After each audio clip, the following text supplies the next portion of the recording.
இன்றைய நாள் நல்ல நாளாக அமையட்டும். நேயர்களே, இன்று நமது சேனலில் வேகாத பாண்டம், பாண்டம்னா மண் பாண்டம் செய்கிறாங்க இல்லையா, அதை பற்றி தலைப்போட ஒரு ஒரு ஜென் கதையை பார்ப்போம். எல்லா ஞானிகளும் ஒரு இடத்துல கூடியிருக்கிறாங்க. அப்போ ஒரு ஞானி மட்டும் அவர் ரொம்ப இறைபக்தி நிறைஞ்சவர். அவர் பேர் நாமதேவர். அவர் தன்னுடைய இறைபக்தி இருந்தாலும் எனக்கு நான் இறை தரிசனம் பெற்றவர், எனவே அதனால் சொல்லிட்டு தானுக்கு பெரிய அவர் மேலே பெரிய உயர்ந்த மதிப்பீடு வச்சுன்னு பெரிய ஒரு மாதிரி ஈகோவாக இருப்பார். அந்த ஞானியர்கள்லாம் கூட்டம் நடக்குது. அப்போ கோரா ராகும்பர் என்ற ஞானியும் கலந்துக்கிறார். அவர் சாதாரண சொல்லக்கூடாது, மண்பாண்டங்களை செய்யும் தொழில் செய்பவர். அவரிடம் சொல்கிறார், இன்னொரு ஞானி சொல்கிறாரு, ஐயா, நீங்கள் மண்பாண்டங்களை எப்படி விட்டது நீங்கள் தீர்மானிப்பீங்க அப்படின்னு கேட்குறாரு. அவர் சொல்கிறாரு, ஒரு குச்சி எடுத்து தட்டி பார்த்தா அது வச்சுன்னு நாங்கள் உணர்ந்துப்போம் அப்படின்னு சொல்கிறாரு. அப்படியா?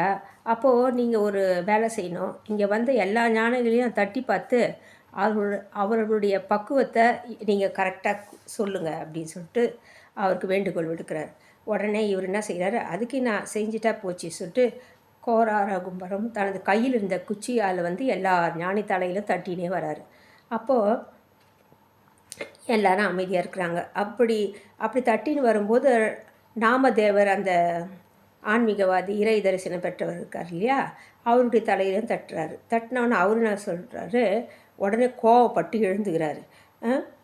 எவ்வளோ தைரியம் தான் நீ என் தலையில் தட்டுவ, என்னையா நீ சோதிக்கிற, நான் யார், என்னை போய் நீ சோதிக்கணும்னு கேட்குறாரு.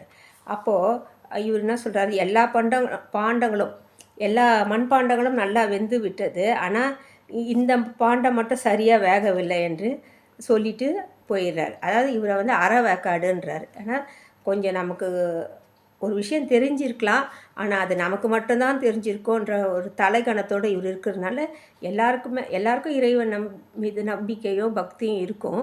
அது இருந்து அது அவ்வளோதான். அதை விட்டுட்டு எனக்கு தான் இருக்குதுன்னு சொல்லிட்டு எல்லாராலையும் முடியுது, என்னால் தான் முடியும், நம்மளால் முடியுன்றது ஒரு நல்ல விஷயந்தான்.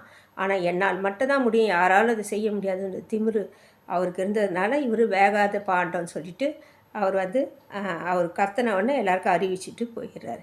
இதுலேருந்து நம்ம என்ன தெரிஞ்சுக்கிறோன்னா, எந்த ஒரு விஷயத்தையும் எல்லாராலையும் எல்லா விஷயம் செய்ய முடியும், சில விஷயங்கள் சில பேரால் செய்ய முடியாது. ஏன்னா ஒவ்வொருத்தருக்கும் ஒரு சிறப்பான விஷயம்